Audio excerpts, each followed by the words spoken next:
another episode of the Next Fix podcast, where we dive into people's journeys, right? From when the train fell off the tracks, and then how did we get it back on the tracks, and what has developed as a result of that transformation. And so today we've got this beautiful person here, Dr. Cali Estes, and it has been a long time coming because, like a lot of successful people, she's hard to get a hold of. But here we have her. Here we have her in our grasp. And so now that we do have our hooks in her, she's gonna share with us the intimate, downfall of her life. Like, what did that look like? Of course, like we spoke about before we started hitting record here.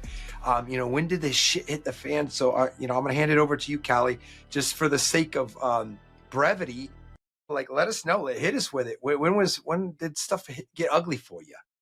So first, thanks for having me on your podcast. It's a crazy day. As you can see, I'm in my car, not my studio. As usual in my life, I live in my car. So for me, this is a little bit different than I think most people. I grew up in a family with a lot of mental health, but no addiction.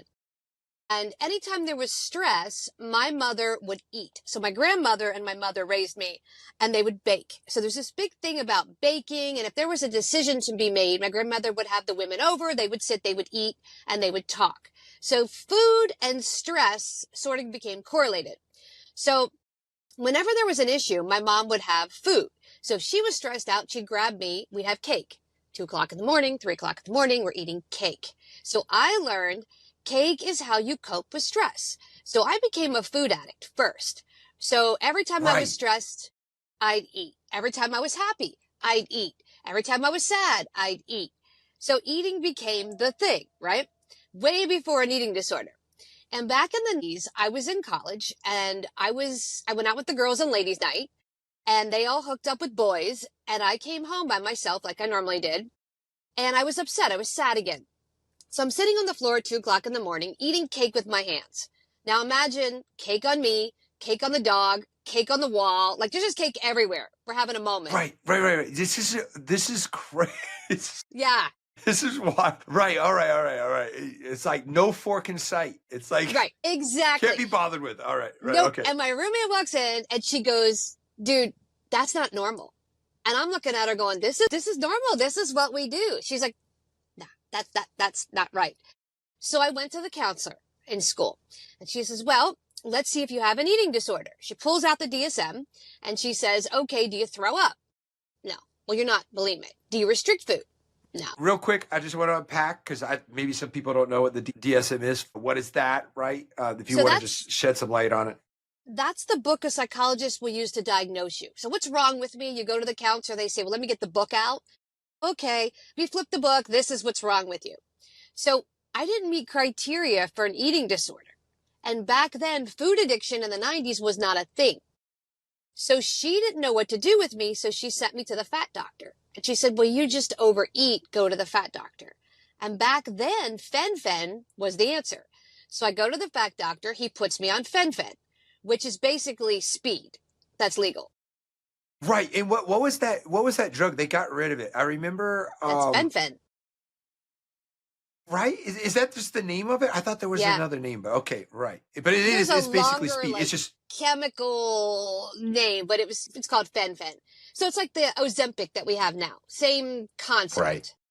So but bad for your heart, like super bad for your, like, basically just raising your heart rate, like redlining all day.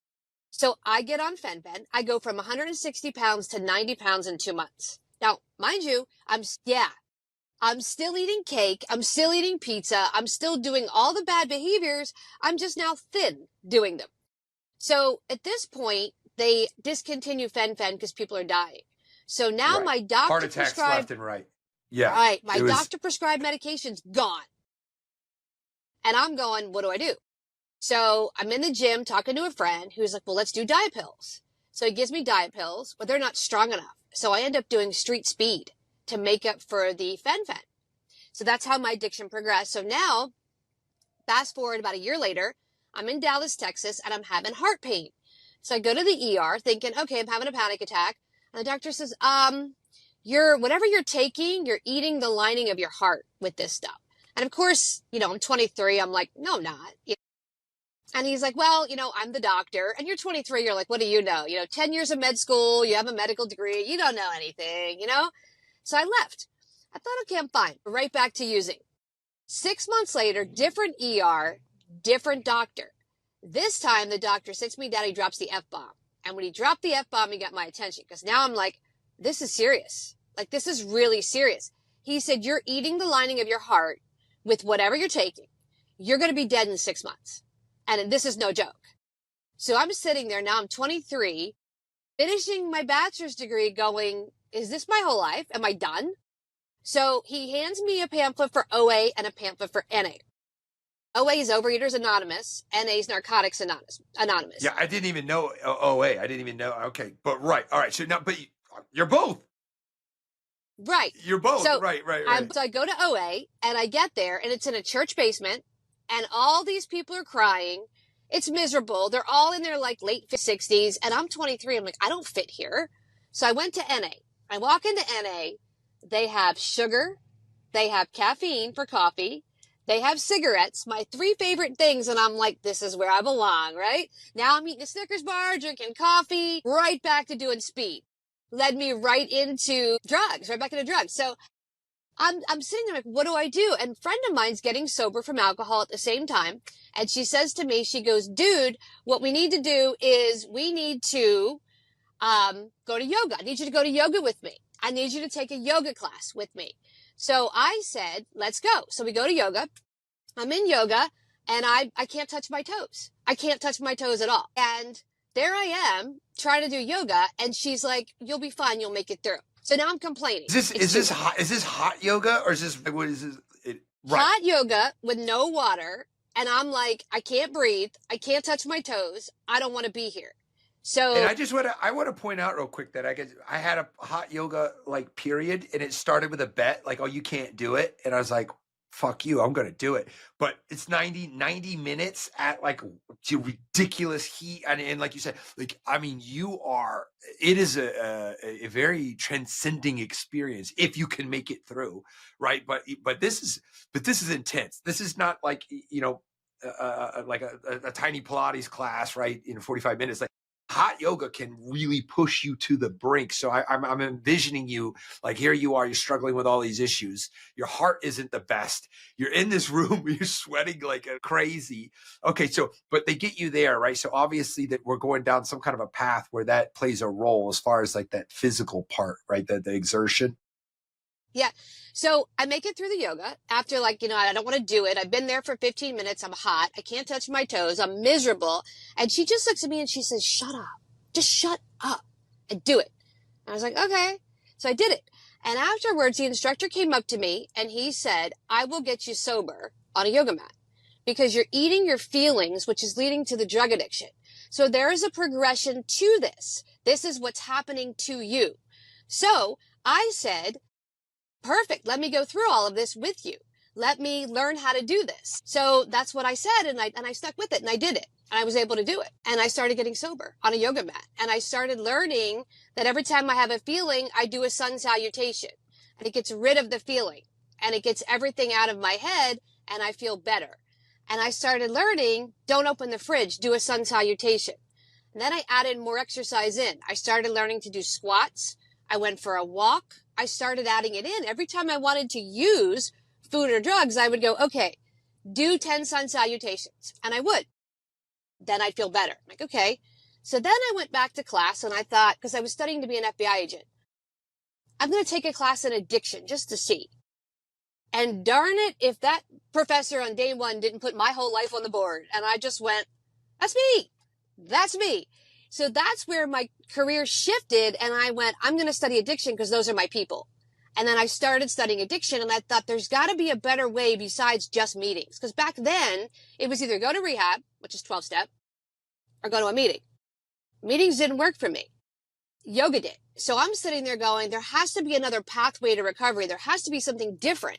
So I kind of went on this like journey of let me figure out what worked. And I started working with street women that were prostitutes that had gone to meetings. They have 6, 7 kids, 6, 7 daddies. They're smoking crack. They're prostituting. Meetings aren't working.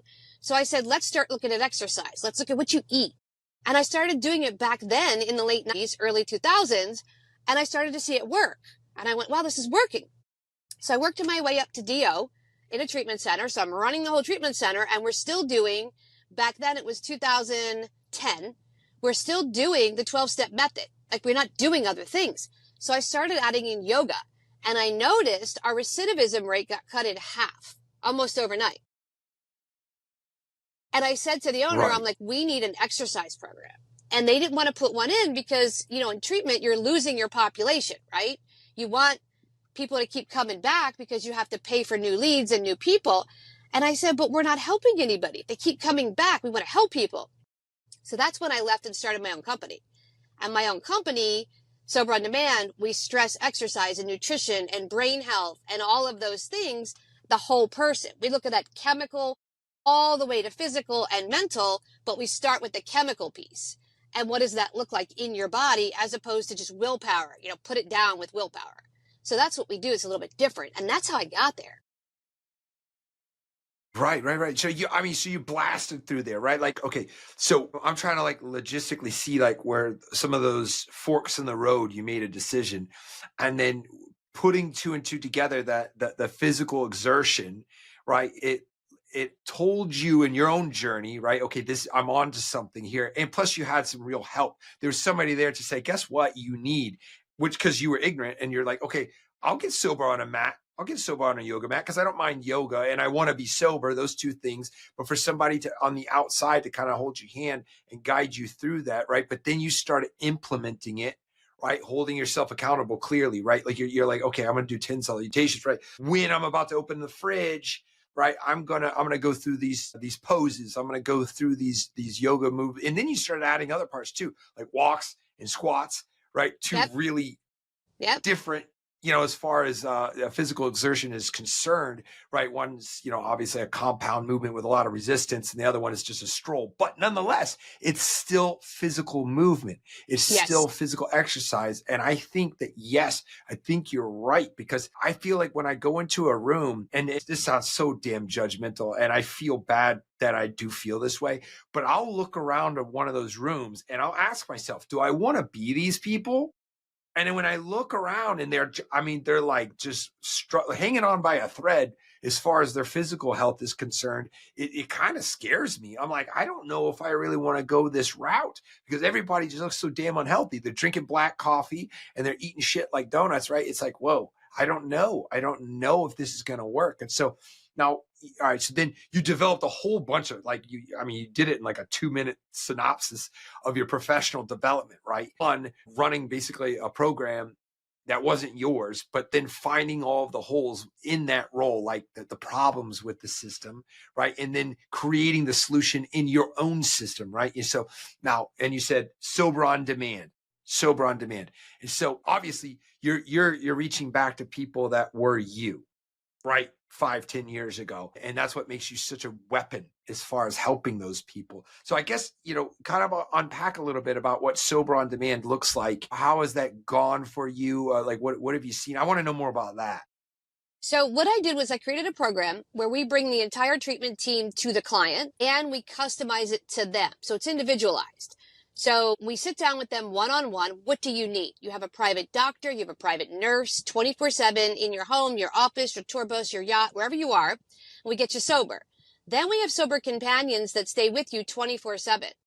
And I have a 5-day executive reset that we can throw in there where we do memory reconstruction therapy, we do trauma work, we do some cognitive behavioral therapy, some performance coaching, all of those things to get you where you need to go. I also have a brain health method supplement line that helps heal the neurotransmitters in your brain. Because remember, it's chemical. So you're fighting a chemical problem. So if your brain isn't right, you don't feel well. If you don't feel well, you want to use. So if we get your brain right, you feel better. So that's a big part of what I do there. We also have a nutritionist and we have an exercise trainer. We have yoga teachers, Pilates teachers. They can come to you for all of those things. So you get a full, well-rounded experience, and we can do it, 7 days. We can do 30 days. We have clients that love us for 6 months or a year where they just want to keep going because they feel good. And they say, I just really want a little bit more. So that's Right. what we do. Wow. Okay. So, I'm imagining like so many roles you just mentioned, right? Like now Man, there's a lot to unpack there as far as the different approaches. And it's so very impressive. It's very impressive. And you're an absolute, you know, warrior to go after that many angles, right? Instead of niching down to one, you've got so many different perspectives that you're using. Now, what would you say, what would you say is the most effective? Like, all right, so say somebody's like, they're like 90 days sober, but they're on the fence, right? They're white knuckling it, right? They're 90 days sober, but I mean, we could be triggered at any moment. Like, where would you start with somebody? So I would start with the supplements for them because they have 90 days clean. If you're white knuckling it, your brain's not right. Your dopamine is low. So we need that dopamine to go up. So supplements, exercise. I tell people all the time, before you get high, if you want to get high, do 50 squats before you get high or take that drink, because those squats boost the dopamine in your brain. Dopamine is the happy chemical. If you're happy, you don't want to get high. It's that simple. So you want to get high because you're depressed or you're anxious or you're escaping or you're bored. Some reason is making you want to use, but it's a chemical reason. So let's address it. Let's fix it and see if you feel better. And 9 times out of 10, if you do 50 squats, you don't want to drink. You know, if you think about it, you go to the gym and do a workout, the last thing you want to do is go home and drink. You're like, oh my God, why would I do that? You know, I just worked out. I feel great. Right. And bridging that gap, sometimes depending on where the person may be in their own physical exercise journey, maybe they're completely ignorant. So sometimes like getting them to realize that, right? So, I mean, I appreciate the simplicity. It's like, look, just get up and down off of a chair 100 times, like maybe not even like a full-on body squat, but like if you just get up and out of a chair 100 times in the same moment that you're about to eat, light up, buy the bag, call the guy. If you just stop and you do that, one, you give yourself just enough breathing room to consider the near future, right? Because if you can get out of that immediate gratification mindset, right, which is what, you know, like what you're kind of searching for and you're used to, right, habitually. But if you could just put the pause on that, right, and so you're buying yourself time by doing the exercise, but then you're like you mentioned, it simultaneously and instantaneously releases that dopamine at such a ridiculous fast pace. Cannot be underestimated what happens if you break a sweat. Right, like it's an amazing experience when you can break that sweat and you can forego that synthetic version of whatever happiness that you're about to go look for. Right, I mean that's an amazing, like, I guess, you know, when you mentioned like yachts and things like that, so I'm so very curious, like where are you? Who are you working with? I mean, is it all over the nation? Is it in a few cities? Like what does that look like? Because I mean, I just sold my yacht, so maybe I'm not in the demographic. I don't know. So we're global. We do executives, we do celebrities. So we've done a couple international trips where the person says, I want to detox, but I want to do it like in the international water. And we've done that. So depending on what they want to do, some just want to get away. You know, they're on a tour bus, they're in between gigs. They're like, I have a 4-day, you know, break between this show and that show. I want to get this done in that 4 days. Okay. We'll meet you on the tour bus. I've done that. Listen, I know I want to, because I'm privy to something that nobody else is, but like, I mean, it's kind of, I want to talk about it, but you were actually, when you say tour bus, this is something that you're intimately familiar with because you were married to a drummer, right? And then I also know that you lost him. My condolences for that, right? But like, very sorry for your loss, but I guess what did that look like? I mean, I guess you're familiar with that type of scenario, right? That's why you got good at that, right? But I mean, what did that look like being married to a drummer? Was that what was happening? He was just, I mean, we think about rock stars, that is kind of how it works out. Is that the truth? Yep. There's usually one in, 4 members. There's usually one that's using. That's just kind of how it is, or 2. And it's a shit show because the one that's using is the one that, they're babysitting. Get up, let's go. You're missing this, you're missing that. So I've done a couple of rock and roll guys, famous people you would know, and I got to come on the tour bus and tell them no more. We're not doing any more heroin. We're not having any more girls. This is what we're doing because you're missing your work, because their work is showing up for, a show up and play. That's the only job you have. And most agents and managers don't care what you do in your downtime. As long as you show up, you perform, you have a happy crowd, because that's how they're paid. They're paid on a percent. So they don't care what you do. The problem is when it gets out of control, you can't make it to the stage, or you play a really bad set, or you stomp off stage. We've seen singers that have done, they come out, they stomp off stage, and the crowd is pissed because they didn't perform. So then I get called in to fix that problem, handle it. Wow. So I have to come on the tour bus and say, all right, we're not doing drugs. We're not having strippers anymore. We are now going to go to work. And they don't want to hear that because no one's telling them no. So I'm usually the first person that says no. But I got my, I don't want to say sea legs, but I got my sea legs with my late husband, the same thing, coming on the bus and let's go. And he had one guitar player that had a problem, and then he had a problem, and then one would get sober and the other one was using, and it was back and forth and back and forth. And finally they all got sober, and I was like, oh my goodness, and then back into using. So there's a lot of work that goes into it. Now, when you're describing that time in your life, what were you doing? Were you, because I mean, I'm trying to put together your professional development, right? Like, and then also this period in your life, like, were you clean and sober and just kind of like taking notes, like, oh my God, like, guys, this is an issue, right? Is that how it was? And did you step in? Yeah. So I've been sober since I was 23, 50 now. And I had been married to him 5 or 6 years, and he was sober for those 5 or 6 years. So we were sober, we met each other sober. And his drug of choice was Coke. So a friend of him gave him an oxy, which led to a Roxy, which led to heroin, which led to fentanyl. I didn't know because I was traveling, building my company. So I'm on the road traveling. He's on the road playing drums. So we, saw each other 2-3 times a month, and he seemed normal. There was nothing out of the ordinary. I didn't see detox. He wasn't missing date night. I mean, everything was normal. And then he stopped touring, and I was home for the weekend, and that was like the first time I noticed. I was getting on a plane, and I called, and he didn't answer. And I thought, well, that's odd. And I called again, and I kind of went, I hope he's okay. I got on my flight, and I thought, well, maybe, he's overslept or whatever. And I got to LA, and I called again, and he didn't answer. Now I'm panicking because that's a 5-hour flight plus 2 hours in the airport. Why is he not answering? And then he finally answered me, and he sounded drunk. And I thought, he doesn't drink. Like, this doesn't add up. And he just said, I'm really tired. I'm like, okay. Well, I'd come home and he seemed totally normal again. And I'm thinking to myself, this just doesn't make sense. Like, none of it made any sense. And then, like 2 days later, I was sleeping and I heard him snoring on the sofa. And I thought, but he's really loud. He doesn't normally snore like that. And I look over and his lips are blue and he's overdosing. And I didn't know. And I just kind of looked and I'm like, I think he's overdosing. So I kicked him like in the chest while I was calling 911 because I'm like, all I knew was Pulp Fiction, where they jam the thing in the heart. And I'm like, let's see what happens, right? So I kick him and the sofa falls over and he's like, he wakes up and he's pissed off at me. And I'm like, that's really weird. And I called 911 and they get there and they're like, well, there's nothing for us to do. He's fine. But I'm like, something's not right. That's when I started to realize something was wrong. And I said, what are you using? And he said, nothing. I'm like, okay, we're going to go on a trip. So I think like a therapist sometimes, but I didn't tell him. So I let him go to bed and I booked a flight for the next morning and I woke him up and I'm like, get up, get dressed. Your bag is packed. We're going. He says, where are we going? I'm like, well, we're just going to go visit your mom. He's like, well, I got to stop somewhere first. I said, we don't have time.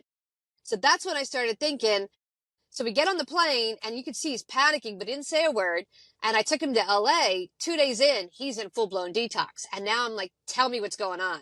And that's the first time he said, I think I'm hooked on oxy. And I was like, opiates?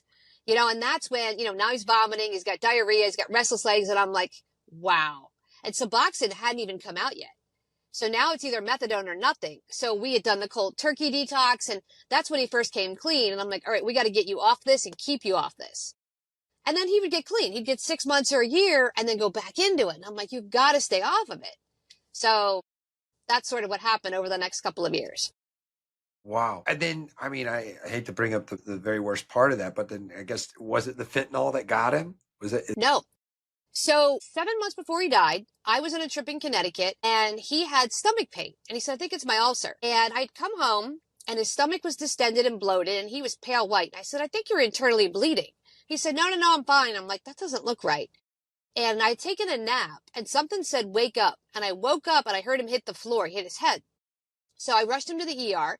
Found out he had the gallbladder has an artery that goes to the liver and it was full of gallstones. Well, if you do opiates, you don't use the bathroom. So all that waste backs up in your body. So these gallstones form. So he had the artery, one of the gallstones clipped his artery, so it burst. So he had 15 pints of blood before they figured out what was wrong. And then he went to surgery and they saved him and he went in the ICU. Well, that's when I realized he was still using hardcore because he detoxed in the ICU undilaudid. So he was detoxing while getting dilaudid. That's how much fentanyl he was using. So he ends up pulling all the IVs out. He comes home and he's like, I got to go see my dealer. And I'm like, I'm done. I want a divorce. I'm done. This is too much. Like, that's your first thought? You almost died and that's your first thought? I'm done. So 6 months, he nursed back to health and he finally said, I'm done. I'm quitting. So he got sober and he did the whole old school detox. And I said, listen, you're probably going to have complications. You need to take Suboxone. You need to do correct detox. Wouldn't do it. I had the Suboxone sitting there. I had a detox nurse ready to go. He would not do it. Sure enough, he made it 29 days and he went to visit a friend in Naples, which is across the state. And it's a 5-hour drive. And I'm like, I don't know if you should be driving 5 hours. You've got 29 days sober. You're 6 months removed from major surgery. You still need to have your gallbladder out. He's like, yeah, I want to go visit my friend. Okay. So on the way over there, now he's been eating real healthy because you can't eat crap with a bad gallbladder. He stops at McDonald's. He gets a Big Mac, a large Coca-Cola, and a large fry. And he calls me after he ate it. And I'm like, you can't eat that. Your gallbladder will burst. No, I'll be fine. I'll be fine. So I talked to him. His friend's there. He says, I'm going to bed. No problem. About 2 minutes later, he called me, but it sounded like the phone was in his pocket. I'm like, okay. He's shuffling with the phone in his pocket. Whatever. I'll talk to him tomorrow. He died a minute later. He had a heart attack. So the doctor said his heart burst and it was like the perfect storm. He had just gotten sober and the body wasn't absorbing all that fat and sugar. So what happened was it caused the heart to burst based upon all of that garbage going in his system that hadn't been there for months. And I was like, that's what killed him. Yeah. So when I tell this story, I tell people he didn't die of an overdose, but he died of long-term complications of drug use. And he was 52. Right. And that's the year people die. You know, that's when it catches up with you. You're right. So, you knowing full well that it is still the drugs that did it. Right. Mm-hmm. And it's kind of a crazy twist that McDonald's did it. Well, not really. Right. Right. Like when you set yourself up for failure in that way. And believe me, I know when I was on opiates, right. Like that constipation is something that like it's almost it's impossible to imagine that constipation could happen. That's so severe. Right. But those types of complications happen and that will murder you. Right. And that is so crazy. But what a wild journey. Cause I'm thinking rock star. I don't know. I'm thinking cinematically, right? Like he's got the needle in his arm in the bathtub in France or something. I'm thinking, the Doors and everything. But no, it's like, I lost you. I just got thrown out. Yeah, you're back. All right. Well, all right. So I'll pick up. I was actually doing like a sign off solo because I was like, oh man, she's gone. I was like, she's a magnificent woman, very busy. And then so, but no, what I was kind of talking about was that, it's so wild, his demise. But again, that's why it's so important that people like yourself are out there to be there in an absolute and comprehensive manner to get people across that line, because it's that back and forth that sometimes will do it. He wasn't even actually on drugs at the moment when it was actually killed him. But that's what people that are familiar, people that are addicts and alcoholics, like it's that back and forth. And sometimes that one, just putting your toes back into the pool when your body's not used to it, or your body has been so damaged as a result of the previous choices made, right? And it just takes that little something, it's just that one little something, and then that's it. And so it's very tragic. And what a very wild story. But that obviously adds fuel. And as you're kind of mentioning what you're doing now professionally, right? That's why you mentioned tour buses and things, because that's the world that you are familiar with. And that's the world that you've been able to help in, because, it's something that you've seen with your own eyes. But absolutely crazy. And you're such an impressive person. So many different angles, right? Everything from as simple as like breaking a sweat and doing 50 squats, which requires nobody else, right? To having a full on team with behavioral therapy and a coach and supplements and all of the things to start getting your brain to fire correctly. Like that's what it takes. All of those things. And if you can get all of those things right, then you stand a pretty darn good chance at never looking back. But yeah, I think it's amazing. But so I guess next, like, tell us like what you got going on in the future. Sober on Demand is magnificent, up and running approach that you're using globally, right? I guess what else do you got going on, girl? Like what can we look forward to, or where can we find out more if somebody is on board with getting their whole act together and having that level of support? So soberondemand.com is the website for that. We also have a training school for people that want to do this type of work. So I have the largest online school in the globe for addiction, mental health studies, coaching, and therapy. So if you want to become a recovery coach or an interventionist or work at a treatment center, we can get you trained and certified for that. And then the newest thing we added was treatment center compliance training. So for the treatment centers, they need to have so many hours of training, and they need to have certain types of training every year. So we now have a full platform to offer them all of the training that they need to stay current, plus what's trending, and some unique trainings as well. So that's been the new thing. And then the I Married a Junkie book 2, which is the final chapter of what really happened, that dropped in September. So that's out there too as well. I Married a Junkie 2. Like, is it a sequel or is it? Yeah. Is that how? So Tim and I wrote the first book, I Married a Junkie, in 2018. And then we were working on the second book when he passed away. So I got into his email and I found all his chapters. So there was some stuff I didn't know that I saw, and I'm like, I'm going to publish this. So the opening chapter of the second book is really good. I didn't know anything about it. And it's precipitated withdrawal at 33,000 feet on an airplane. He put himself into withdrawal by taking a Suboxone accidentally in first class and didn't want me to know. So he's projectile vomiting in a magazine in the first opening chapter. And I'm like, I had no idea that even happened. And I read it and I'm like, wow. So there's some stuff in there I didn't know. So it's kind of interesting. Yeah, I was so intrigued, but I thought I heard the ending. Like I thought I had the whole thing there, but no, there's a lot more clearly. There's a lot more. There's a lot of stories in there. Yeah. 2 books worth, which is awesome. It's so cool that you are, you don't seem like the kind of person that shies away from tell all kind of of an approach, but yeah. Good on you for sharing all of that. And it's, again, it's very cool, very entertaining. But all of that is super sensational. And I respect you so much for having your journey, sharing it with everybody, but then more importantly, developing the way to get it done for them. And anybody that needs that tailored approach, that highly comprehensive help, support on that level. And like I said, it can make a huge difference. And I just think it is such a blessing that you're doing that with everybody. But yeah, I would just, again, if you would have anything to share for somebody that is maybe, again, I guess you kind of already, but maybe if you would like to just reiterate it at the sake of being redundant, what would you tell somebody that's, they're on the edge of getting sober, right? And maybe they're on that back and forth route where they're sober for a little while. Well, how about this?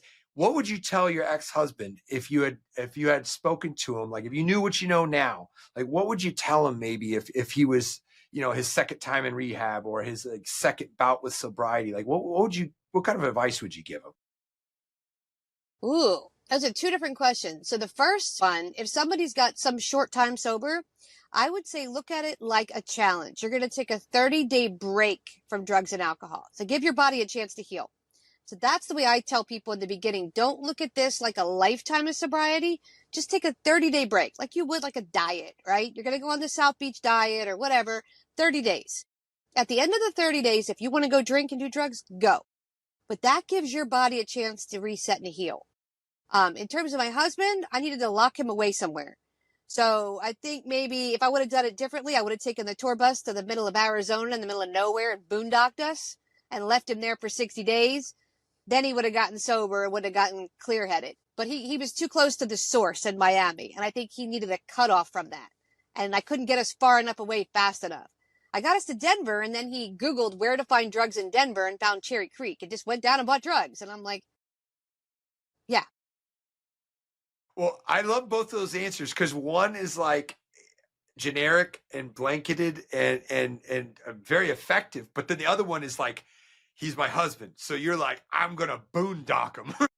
it's like if you had used that answer for the first one, it's like here's what you do: you boondock yourself. That's what you do, and it'd be like, oh, that's a little aggressive, but like, if you're, Well, because I tried everything with him. I moved us out of Miami. I moved us 30 miles north. That didn't work. I moved us an hour north. That didn't work. I moved us 2.5 hours north. I bought a house in Denver. Nothing worked for this guy. He would just figure it out. And I cut him off. I had all the credit cards, I had everything, and he still figured it out. Yeah. oh man. Well, listen, Cali, thank you so much for sharing your time. I feel so blessed that I've gotten to have this conversation and do this show with you. And again, I mean, this is so powerful for everybody that's listening. And so I'd just like to say thank you for being a part of this episode of The Next Fix. For that, guys, we'll see you on the next one.